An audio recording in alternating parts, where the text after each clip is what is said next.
ويضرب الله الأمثال للناس لعلهم يتذكرون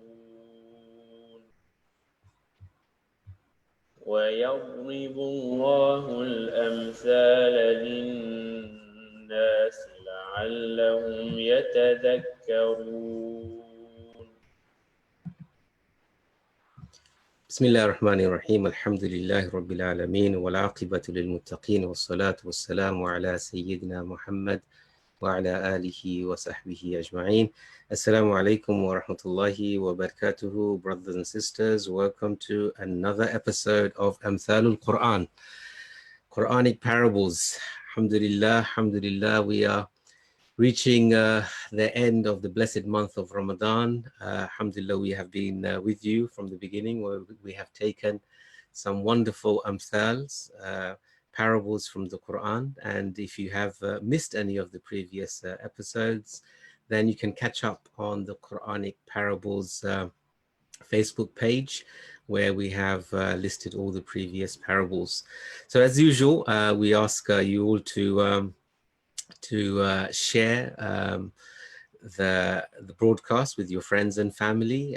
Invite them so that we all benefit from the words of Allah subhanahu wa ta'ala. As usual, I have my esteemed guest, Ustad Saf. Assalamu alaikum. How are you doing? Alaikum salam. How are you doing? It's been hot in the last couple of days. Alhamdulillah, yeah. Yeah, it's been a bit warm, but alhamdulillah, it's been good, mashallah. So I was just saying to Ustad Saf just before we started the broadcast, alhamdulillah, we had some really good feedback from one of the brothers who was just saying that, his family, they sit down and they watch it, and especially the kids, they really get into it in terms of the breakdown of the amthal, the simile components. So it's quite engaging for them. So alhamdulillah, I was quite pleased to hear that. So yeah. So alhamdulillah, it's people are benefiting from it, which is very good, mashallah. Brothers and sisters, as usual, we start off with a reminder about the virtues of the Quran.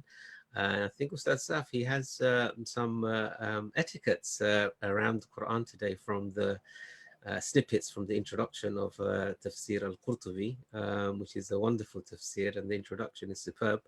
So Ustad, what do you have for us?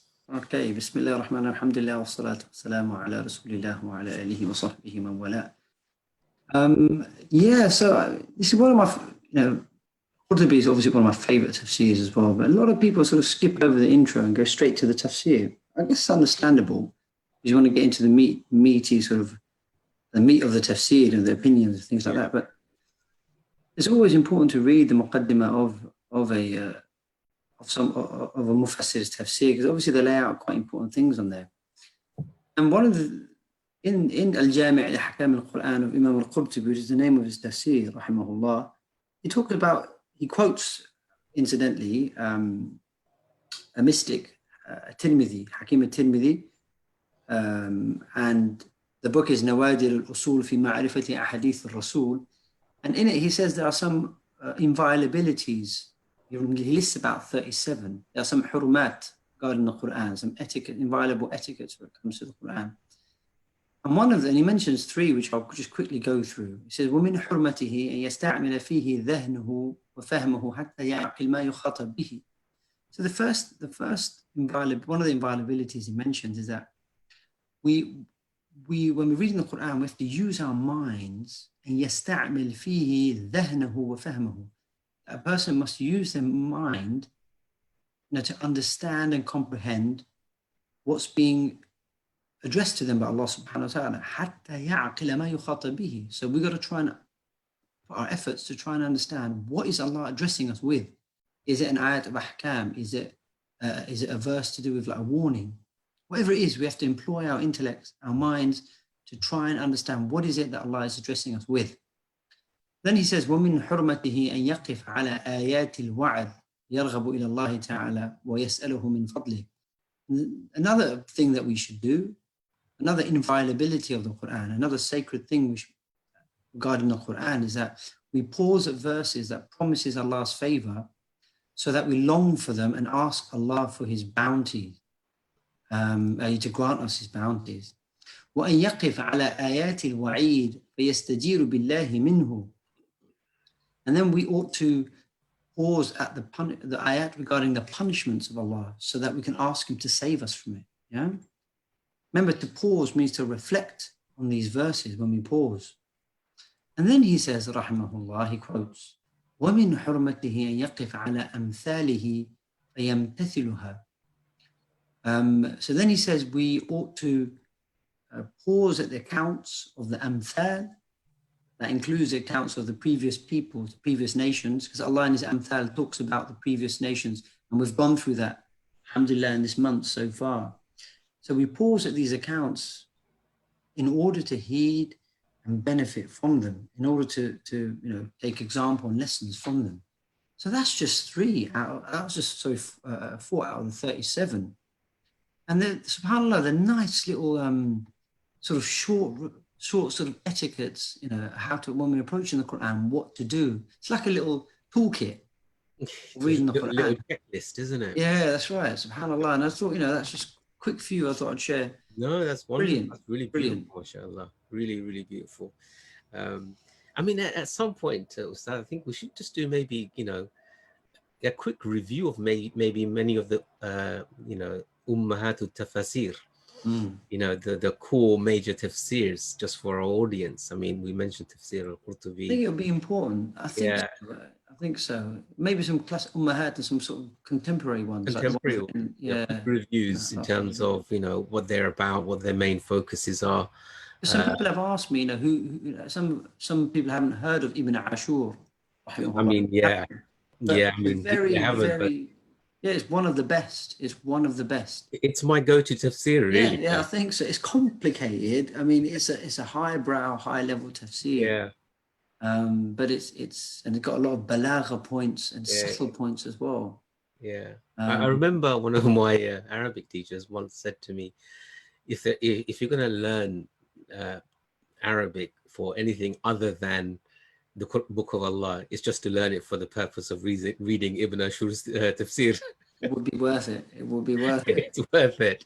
So yeah, I think at some point it would be worthwhile actually doing a couple of shows just on some of the classical tafsir and some of the recent ones as well. Yeah. And what they cover. I think that would be really useful in terms of. Maybe we can even talk about perhaps where some of our tafsir have not got gaps, but where tafsir literature, what we should be doing with tafsir. Yeah, absolutely. You regurgitating earlier opinions. Yeah. Or how should we do tafsir? Yeah, even the methodology of Usul tafsir. So, right. brothers and sisters, we're just kind of floating ideas, but if you have some ideas or some issues they want us to cover around the subject of ulum al-Quran, the sciences of the Quran. I mean, it's definitely one of my passionate, interests, and so is Ustad Saf. So, we thoroughly enjoy researching it and studying it and bring forward some key points. So, inshallah, if Allah gives us tawfiq, we will let you know as to what we are planning to do, and we have a couple of projects in the pipeline anyway after Ramadan. So we will let you know, inshallah. Right, without any further ado, let's go to our amthal for tonight. So I'm sharing the slides. Now we have two amthal. This is from Surah An-Nur, and it's verse number 39 and 40. And already, if you remember, we covered one of the most beautiful amthal, Ayatul Nur, the verse of light, I think a few days ago. So, so these verses, they are this sort of immediately following the verse of the light, where these verses are really pretty much focused on giving us a parable of the deeds of the disbelievers. So just to set some context, just before this verse 39 that you see on the screen, 24:39, Allah subhanahu wa ta'ala previously just mentioned about the believers and their actions as well. So he says in 38, أعوذ بالله من الشيطان الرجيم, لِيَجْزِيَهُمُ اللَّهُ أَحْسَنَ مَا عَمِلُوا وَيَزِيدَهُم مِّن فَضْلِهِ. God will reward such people according to their best of their actions, and he will give them more of his bounty. Wallahu yarzuqu man yasha bighayri hisab. And God provides limitlessly for anyone he wills. So the previous verse is talking about the believers and how Allah subhanahu wa ta'ala will reward them for the best of their actions, and he will increase for them from his bounty.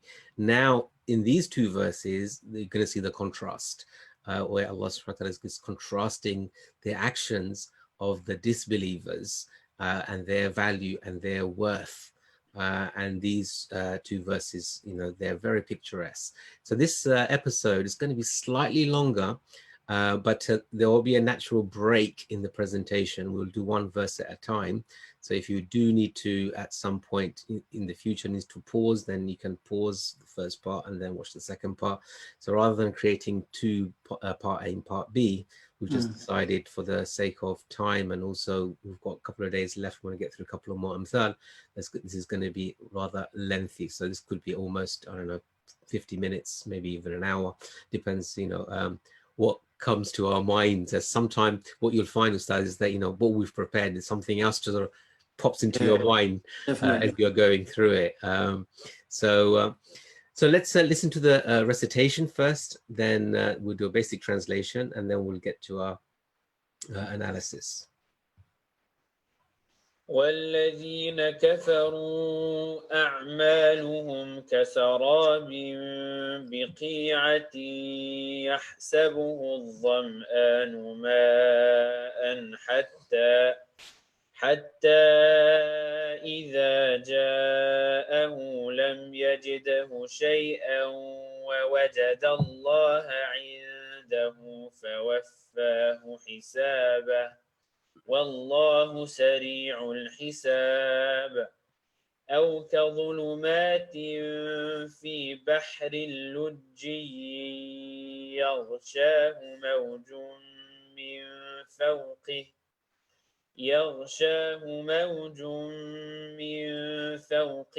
موج من فوقه سحاب ظلمات بعضها فوق بعض إذا أخرج يده لم يكد يراها ومن لم يجعل الله له نورا فما له من نور. Sadaqallahu al-Azim.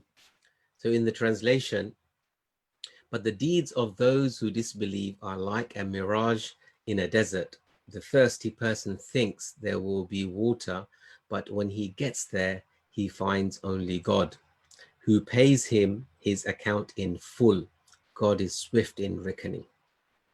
Or like the shadows in a deep sea covered by wave upon wave, with clouds above, layer upon layer of the darkness. If he holds out his hand, he is scarcely able to see it. The one to whom God gives no light has no light at all. So that's the basic translation of these two verses. And once again, I have to thank Al-Qari Usama for these beautiful clips. Inshallah, definitely. That he does for us. Beautiful recitation. Yeah, beautiful recitation. May Allah reward him for that. Right, let's... Right, so we're going to basically take each verse in turn and break it down. So you're going to have this verse 39, you're going to have simile components, we're going to have a discussion around it, and then we're going to go to the next verse where we'll do the same thing, have analysis and look at the simile components, and then we'll kind of do a final wrap up of the overall reflections of these two verses towards the end of the show, inshallah. So there is a lot to be discussed. Images. Okay, so first of all, we've got on the top right, I'm not sure if it's clear to our audience, but hopefully they can see a desert, and within that you can see some water, and that is supposed to represent a mirage in the desert. So hopefully that is visible to everybody. And then we've got, you know, disbelievers, basically represented by worshipping idols, but it doesn't have to be idols. Disbelievers in whatever form or shape actually they come, but it's just a representation of that. And we have a usual table, simile components. We'll go through that, and I'll get the annotation here open, and then we can start. Bismillah. Right, so I think if our viewers are discerning, this is a tashbih that is tamthili. So I know we haven't gone through all the different types before, but when you've got a complex tashbih, i.e. is composed of lots of different parts. So this verse and the verse following it, often working it out is not easy. So you're going to find some ikhtilaf amongst scholars when they talk about it, but that's fine. But this is a complex one, so it may not always fit neatly into. So just bear that in mind. But it doesn't mean that the simile is any less poetic or beautiful or impactful. It's just a specialist in the Arabic language, you know, saw different subtleties in the different types of tashbih. So I just want to remind our viewers about that. That's a very good point. And also those who are, you know, students of Arabic, in terms of the i'rab as well, there's some ikhtilaf as well in some of these verses. Yes. So, I mean, we're going to try to avoid those kind of complexities, yes, but trying to bring out the main sort of point that the verse is trying to make. But exactly. Definitely it's an invitation for our, you know, Arabic students and, you know, discerning students of knowledge to go and study these two verses and what the Mufassirin have said, and you'll find very complex and interesting discussions. Okay, so this is two verses, 39 and 40, that contrast with how Allah has described the believers, as was mentioned before. So Allah always does that. We always see how He juxtaposes the believers with the non-believers. He does that with nar, sifatul nar, the qualities of the hellfire. He does that with sifatul jannah, qualities of jannah. So Allah does that all the time. He juxtaposes the believers with the non-believers. And this is one of the juxtapositions. So وَالَّذِينَ كَفَرُوا. So already we know who the mushabbah are. They are those who disbelieve. So وَالَّذِينَ كَفَرُوا. Then Allah says, أَعْمَالُهُمْ كَسَرَابٍ بِقِيعَةٍ. So Ustaz, sorry, I just saw the green line there being underlined. So the mushabbah, the non-Muslims, the disbelievers, the actions is likened to what? What is the action compared to? Like that mirage in the desert, which a thirsty person thinks there'll be water and he goes towards it, but when he gets there, as you can see in that picture there, Ustaz has put, there's nothing there. كَصَرَابٍ بِقِيعَةٍ يَحْسَبُهُ الظَّمْآنُ مَاءً حَتَّى إِذَا جَاءَهُ. So, like a mirage in the desert, when someone runs to a mirage, that's what a mirage is. It's a deceptory, illusory thing. When you think you can run, you see an oasis in the distance or water or something, you run there, you find there's nothing there.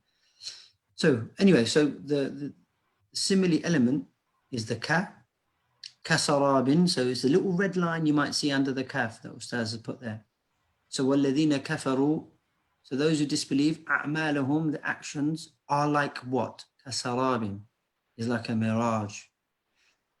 In the desert, and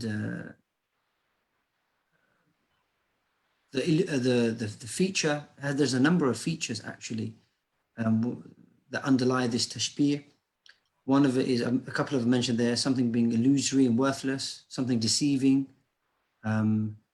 So in a nutshell, I guess what Allah is saying is that the disbelievers think that the good actions that they do in this dunya will help them in the akhirah.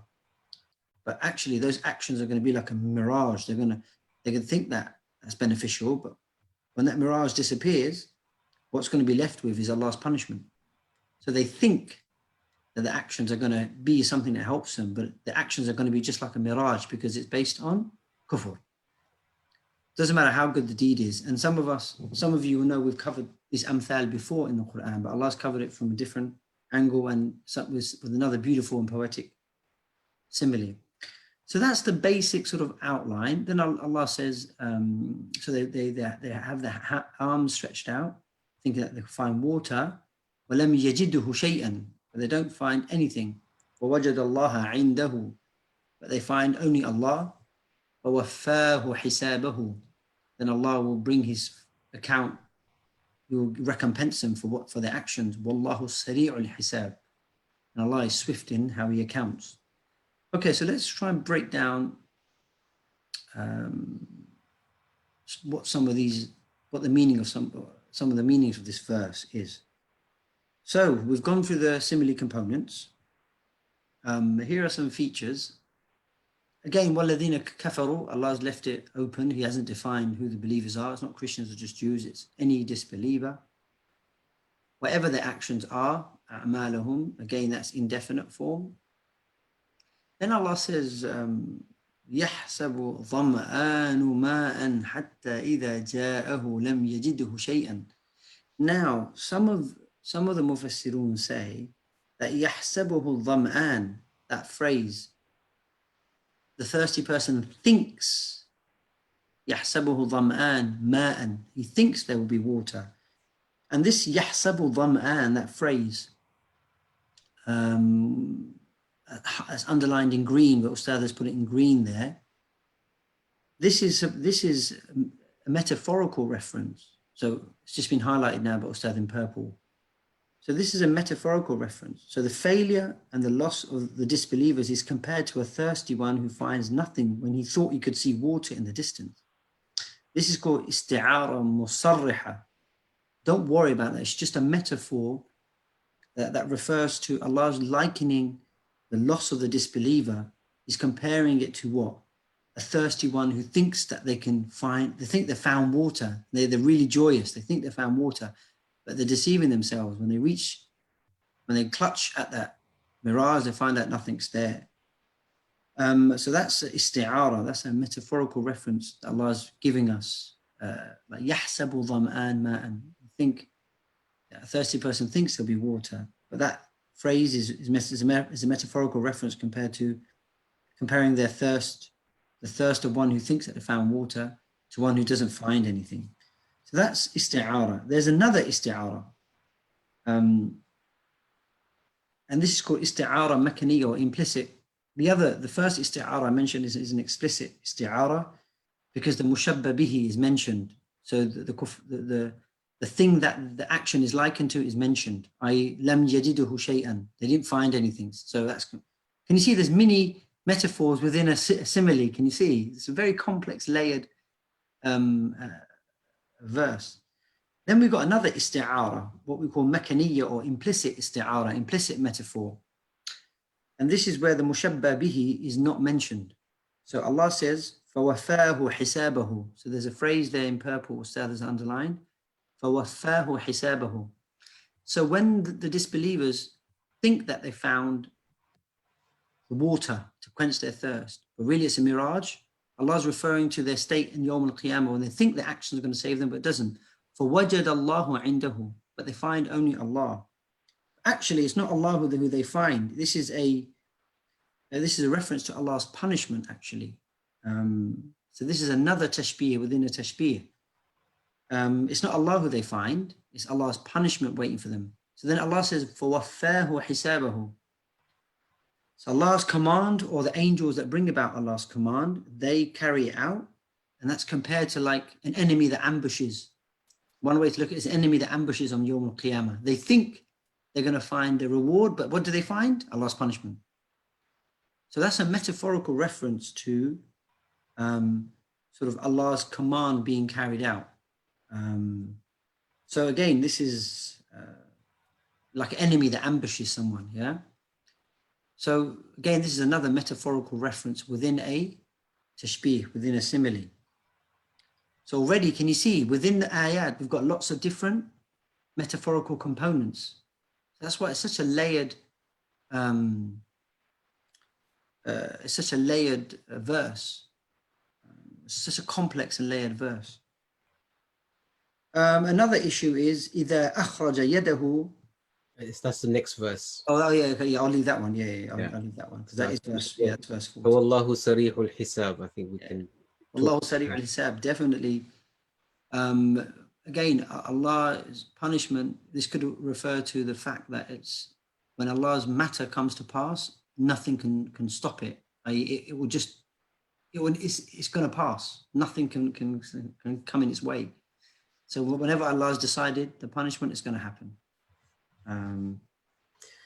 This one interpretation. So that's the first verse, some basic unpacking. So on this one, just before we move to the second verse, just so from another perspective is that these disbelievers,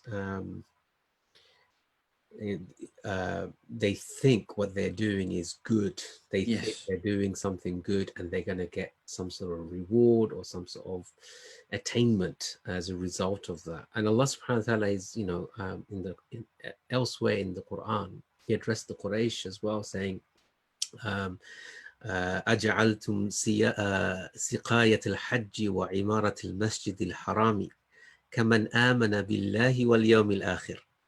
This is verse, I think, Surah Tawbah, where Allah says, you know, so do you think providing siqayat al-hajj, you know, the water for the pilgrims, and maintaining the house of Masjid al-Haram, like those who believe, kam amana billahi wal yawmil akhir. So the Quraysh, they used to think, well, you know, we're doing good things, you know, we are the maintainers of the house of Allah, we are the host to all the pilgrims that they come. So therefore, you know, our actions are not all in vain. But Allah subhanahu wa ta'ala, in that verse that I've mentioned, he's compared it, saying, are they the same? Obviously not. Yeah. So I think here, in this example, is we've got to remember, these disbelievers, they think what they're doing is actually good. And the comparison, just quick recap on the comparison. So وَالَّذِينَ كَفَرُوا أَعْمَالَهُم is compared to the one who is really thirsty, الذَّمْآن, who is really thirsty, and you know he's seeking water in the desert, and seeking of the water in the desert is really compared to seeking some sort of reward or some sort of outcome from the actions of the disbelievers. But when they actually come to gain that action or realize that reward or realize that benefit of the action, then that is then being compared with that when this thirsty person reaches the place where he thought is water, what happens? Lam yajidhu shay'an. And that is now, it's another comparison on the day of judgment. You know, وَوَجَدَ اللَّهُ عِنْدَهُ فَوَفَّاهُ حِسَابَهُ. On the day of judgment, Allah subhanahu wa ta'ala, he's not going to give them any value to these actions. And it's a bit like the verse that we've mentioned before, وَقَدِمْنَا إِلَى مَا عَمِلُوا مِنْ عَمَلٍ فَجَعَلْنَاهُ هَبَاءً مَنْثُورًا. We will present to them the actions, their deeds, فَجَعَلْنَاهُ هَبَاءً مَنْثُورًا, and we'll turn it into, you know, scattered particles. So it's a composite comparison of the doer and the action and the result. There's three things that's being compared. Definitely. If you think about it, who's the doer, what is the action, and what is the result that's being compared? And it's very beautifully captured the illusory and the worthless nature of the actions of the disbelievers, because fundamentally is not based upon iman, is not based upon a sound belief in Allah subhanahu wa ta'ala, and you know, and more importantly is linking all of your actions to that belief with the hope that you're going to get a reward from Allah subhanahu wa ta'ala. And I think one of the reflection points we'll come to is, Ustad, is really in terms of, you know, actions. It's a point that I've mentioned towards the end, but I just mention it here so it's kind of a trigger point later on. The actions by themselves, intrinsically, they're neither good or bad. They're just actions. What qualifies an action to be good or bad is some external consideration, beyond the material sensed action itself. And that's a really important point we're going to have to discuss, so that, you know, when we as Muslims think about what is good, what is bad, is not intrinsic into the materialistic action, is something external to it. So I think this point we'll unpack that a little bit later on, inshallah. Oh, definitely, definitely.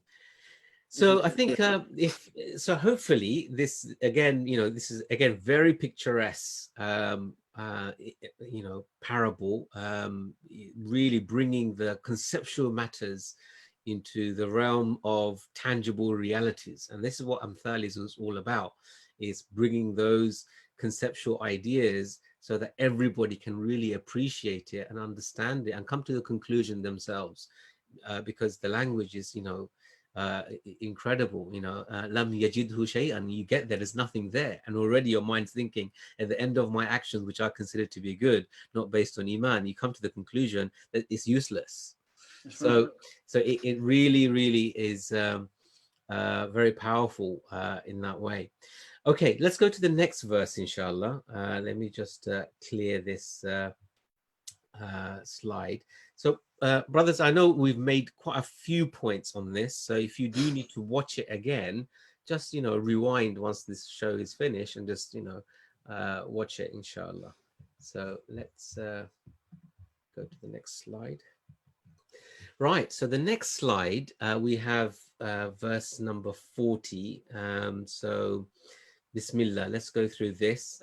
Similar again, so again, Yeah. I think yesterday's lesson, I think the day before, we mentioned Yes. the different meanings of Yes. If we're just going to continue with it's being this hypocrites, then we know it will be just another example of their believers here. Yeah, that's right. Believers, but if you want to think these are a separate category, that's fair enough. In any case, it's still to do with the same simile feature of your actions, you know, having no benefits unless it's based on iman. Allah is just giving it now in another beautifully layered way.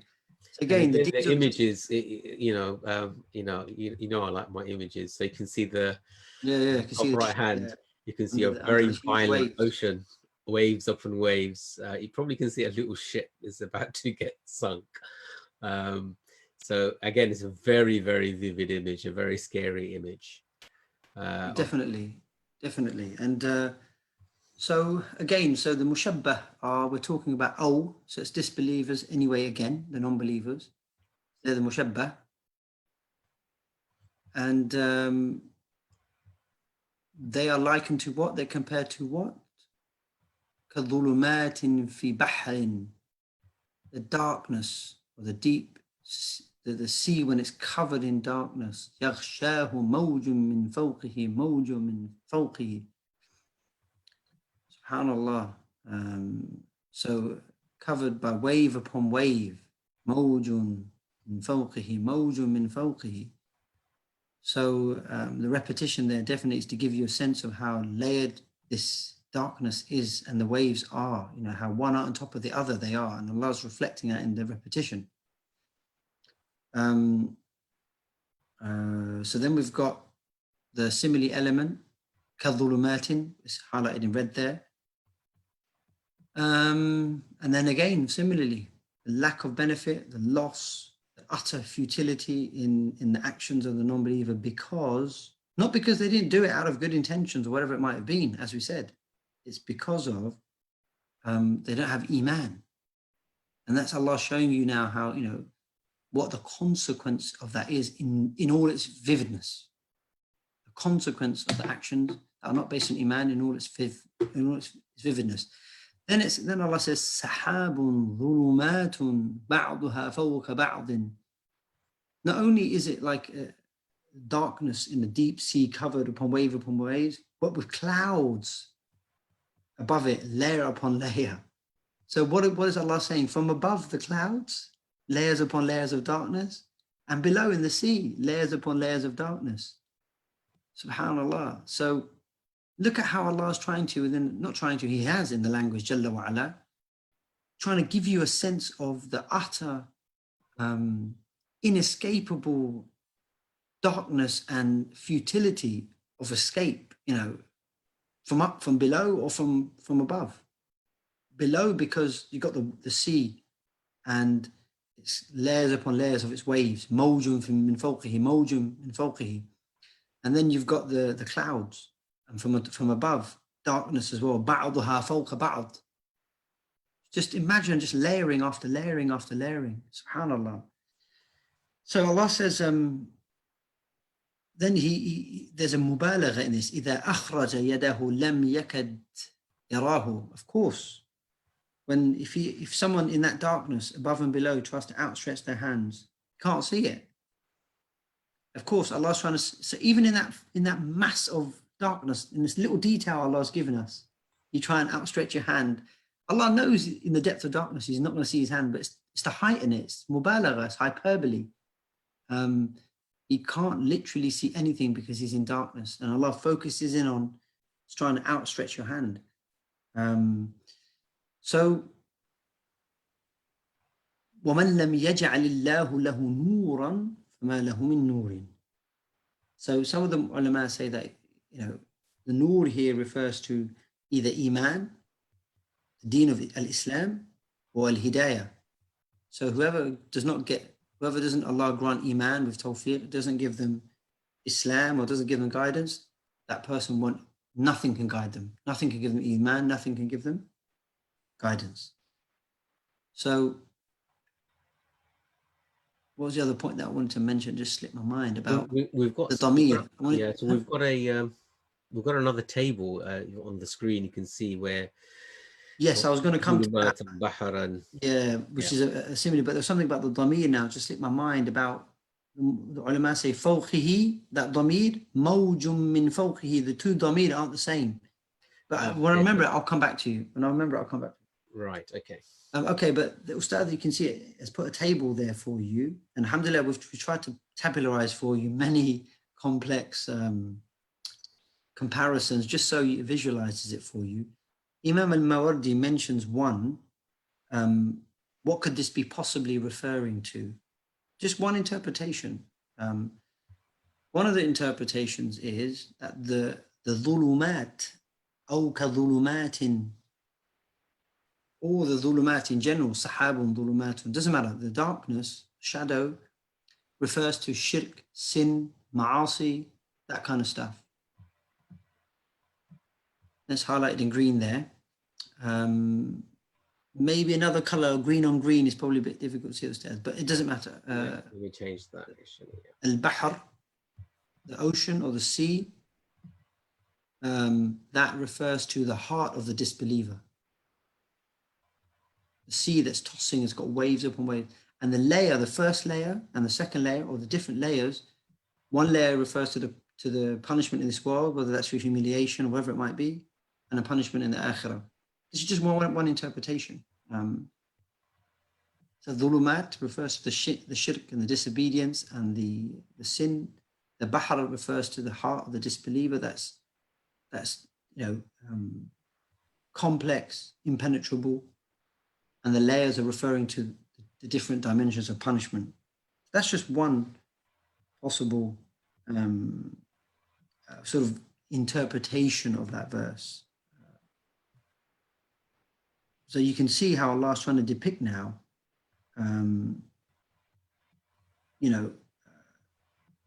So I think, the damir issue that you mentioned, because it's got fawqahu. Yeah.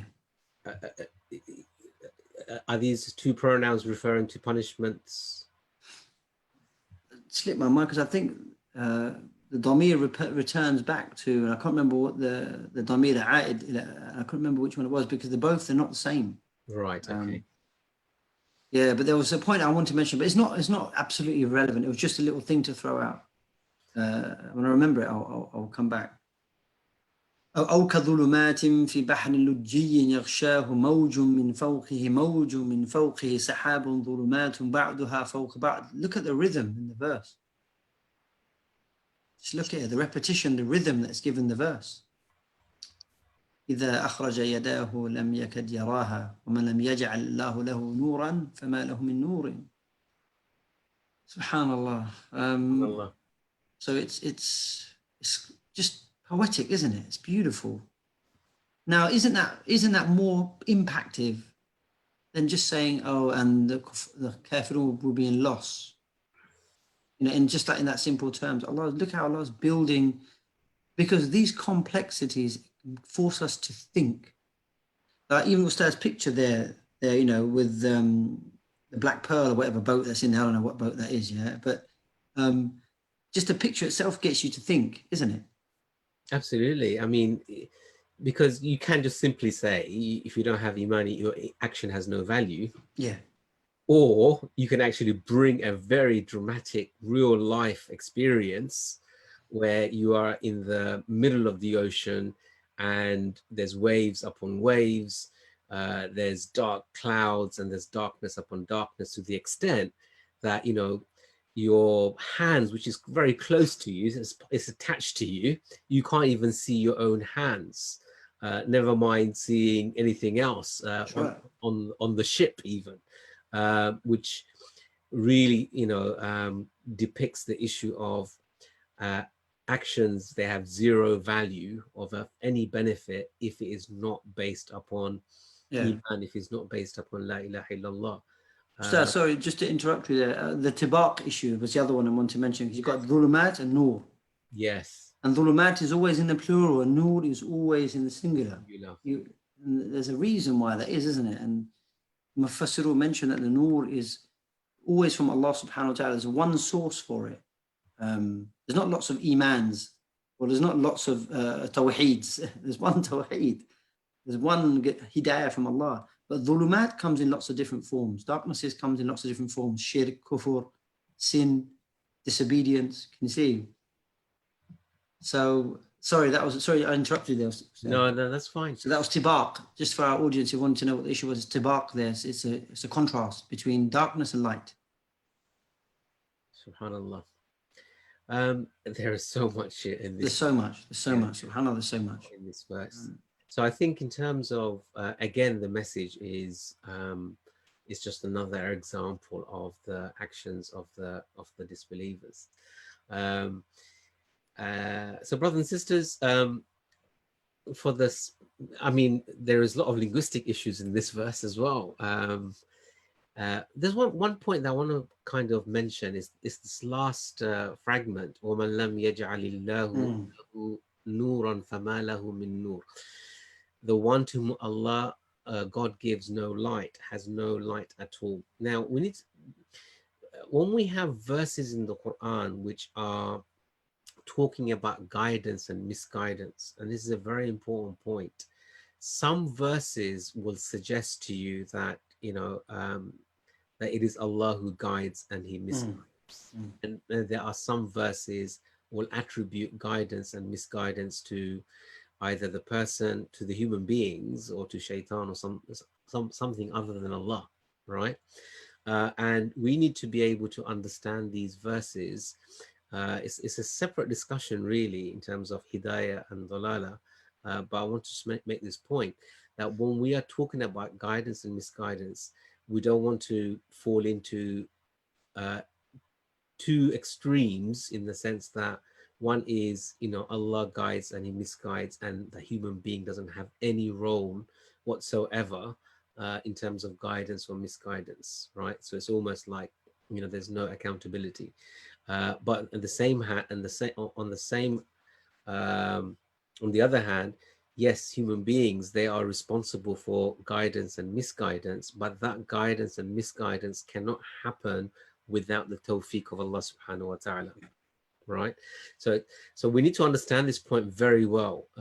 So yes, Allah guides and misguides, but his guidance is by him creating guidance, by sending messengers with revelation to people, and he also creates conditions for guidance, tawfiq for guidance, whilst at the same time human beings, they are responsible for guidance and misguidance. So if you believe, then you will be entitled to reward and Jannah. If you disbelieve, after all the evidences and proofs have been given to you, and you disbelieve, then you declare explicitly that you're not a believer, then you'll be held accountable for on the day of judgment. So we've got to look at the issue of guidance and misguidance from both of these perspectives, and not one at the exclusion of the other.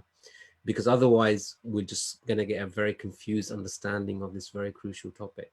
I don't know, I thought I'd just mention that point. Ustaz. Yeah, it's good. And obviously we of all, you know, tonight we don't want to make, obviously what you mentioned there is you summarized a very complex discussion.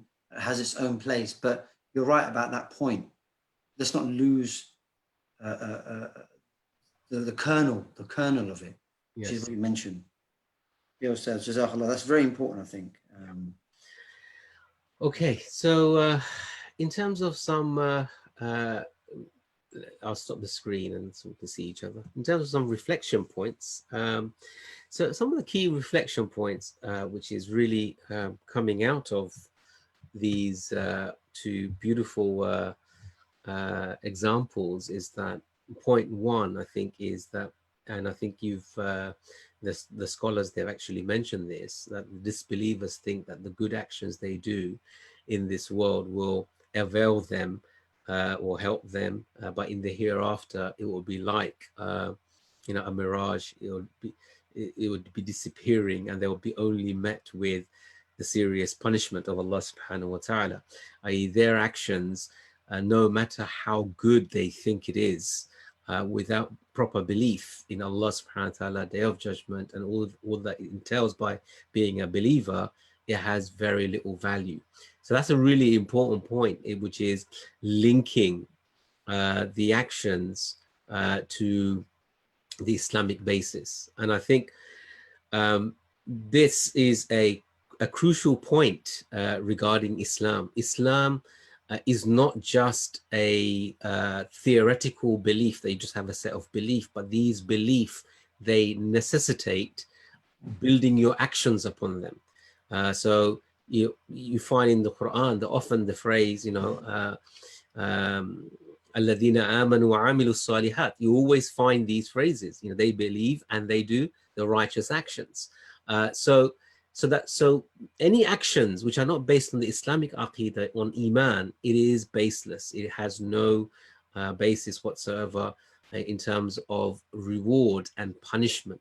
Which leads me to a second point I think is worthwhile discussing here, which is a conceptual, a philosophical point as well, which is about actions themselves. How do we know if action is good or bad? This is a really important point. When we look at actions, when we look at them, there's nothing intrinsically good or bad about them, but we ascribe goodness or badness on it on the basis of perceived benefits. That's how it is. So when you see someone, for example, I don't know, giving charity, right, a non-Muslim giving charity, then you see a perceived benefit, which is they're helping somebody else, right? And therefore you ascribe that to be a good action, right? Or you see someone maybe do an action and you perceived, you know, a perceived harm, and then you ascribe that to be a bad action. But you know, benefit and harm can change with time and place. So therefore, there isn't a objective criteria that we can put to actions to say, irrespective of time and place, it will always be good or always be bad. It's always subjective, which proves the point that actions are not intrinsically good or bad. What gives their character of being good or bad? Some external factors. And that's to do with your beliefs. That's to do with your purpose in life. That's to do with, you know, your criteria for action to say, this is what I believe to be good or bad. So when discussing actions, you know, so you might find, you know, some actions are, what's the word, you know, in terms of our nature, we might find it repugnant, but, you know, but it might be good action, right? Or you might find an action which, you know, we find it to be very good for us in terms of beneficially, but in actuality is bad for us, right? So the point here is that, you know, criteria for action is dependent on something other than the perceived action itself. It's an external factors. So that's a really, and that's a philosophical point as well in terms of you know, how we look at actions. I don't know if you want to just comment on that point. Yeah, no, obviously without going into, because this is a lengthy area, but you're right. I think the point about it is this: if human beings, if from the action itself we can't define what is right and what is wrong objectively, then it means human beings can't be the arbiters, the moral source for what's right and wrong. You see, so it can't come from man's mind or the mind of a collective group of people. Doesn't matter how clever they are, doesn't matter how advanced they are, how many degrees or whatever they are they got, doesn't matter how smart, doesn't matter how many, doesn't matter what society is, doesn't matter what culture it is. So in effect then, if it cannot come from human beings, then the issue is, all, and this is the story of the Quran, if it can't come from man's mind, then it has to come from on high. It's got to come from a source that is objective, that is transcendent, that is beyond the limitations of space-time. And that is what we call the creator, isn't it? Everything. So, and absolutely. And if we look to the very, another point, if we look to the very definition of Ahkam Sharia in Islam, what we call the divine laws, is khitabu shari', is the address of the legislator. That's right. Yeah, muta'alliq bil af'al, related to the actions of the servants. That's right. So here, even in our very definition of what is the divine law, we recognize the divine law is set by the creator. Yeah. So in terms of what is good, what is bad, is the Sharia itself that decides for us, and not our own aql.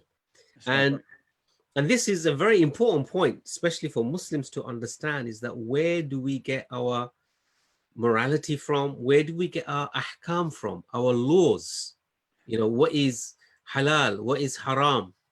You know, where do we get our systems from to govern our affairs? Right. What's the source of all of these laws? Law and morality comes from Allah, and this is the thing we've been referring to again and again. So now Allah, through these methods, telling you if kufr is going to result in this, Yeah. and hidayah is only from Allah, then, you know, man isn't the source for these things. Man isn't the source for these things. So, you know, our Aqidah tells us we have a different way of looking at morality. We have a fundamentally different way of looking at morality. The source of morality and where we get our morality from. Absolutely. We don't get our morality from a crystal ball or, you know, fortune cookie or some ancient scroll that no one knows where it comes from. We got it. It comes from a divine source, a source beyond man. So, and that's a really important point, because, you know, that means as Muslims, when we are doing action, and for these actions to have some value, and that real value of the actions is in the akhirah. This is the really important point, is that on the day of judgment, you know, we say, you know, Maliki Yawmiddin, right? Yawmiddin is Yawmul Jaza, is the day of recompense. It's the day where you are actually paid back. And is this an interesting word? Deen is from dain as well, which means debt. So it's the day that, you know, you are now, you know, you are doing all these actions going to be paid back. So when you're going to be paid back for these actions, and, you know, again, the language that was used in the Amthal, which was وَوَجَدَ اللَّهُ عِنْدَهُ فَوَفَّاهُ حِسَابَهُ. فَوَفَّاهُ his waf is full payment. It's the full payment of your account. So, and for Muslims, that means every single actions that we do. And I think we need to broaden this category of actions from more than just praying and fasting and what we term religious acts to every aspect of life. And that means our politics, our economics, the way we organize the affairs of our society, you know, law and order, punishment, all of these things, they must be deeply rooted in the Islamic Sharia, because the Islamic Sharia is based upon, you know, the Islamic Aqidah, on Iman, which is to please Allah subhanahu wa ta'ala. And the Islamic Sharia it's our link. And this is an important point. It's our link of the things that we do in this world with the hereafter. And when you separate that link, this is what is called secularism. Secularism is that separation. When you think that, okay, your actions that you do, they are not linked to an afterlife. It doesn't matter when it comes to an afterlife. Yeah, that is the essence of secularism. So these verses, other than enjoying the beautiful balagha, but there's some serious messages Definitely. here for the Muslims. SubhanAllah. SubhanAllah. Yeah, so again, it's another different angle, isn't it, on the same issue. Allah brings in these verses, and it's really important for us to reflect further. You know, we invite our viewers to do the same.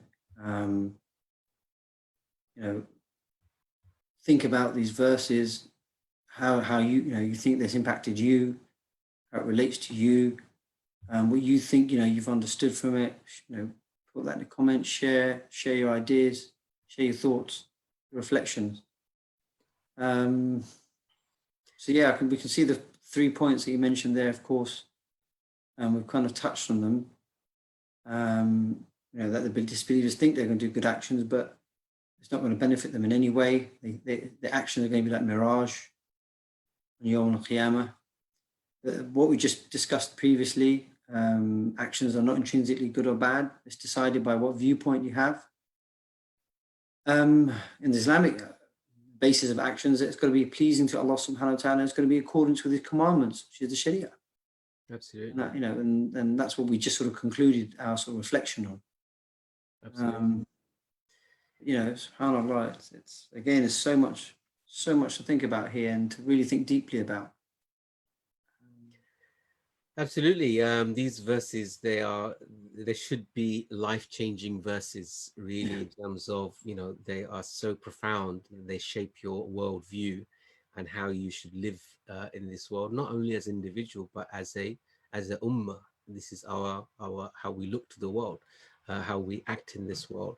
And unfortunately today, in the absence of Islamic culture, Islamic education, the criteria for action has been Islamic criteria for action is just reduced to the 5 pillars and you know, some akhlaq. But when it comes to the rest of life, it's ends justifies the means.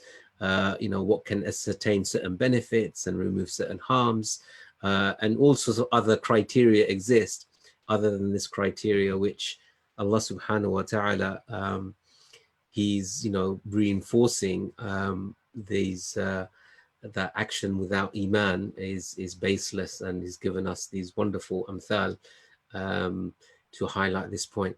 So brothers and sisters, we knew this was going to be a lengthy session, but it's 2 verses, so you can, you know, if you need to watch it, you can sort of pause and come back to different parts of it. So inshallah ta'ala, we'll stop here tonight, and we will return tomorrow, inshallah, with another amthal. So in the meantime, from me, assalamu alaikum wa rahmatullah. From me, assalamu alaikum wa rahmatullahi wa barakatuh.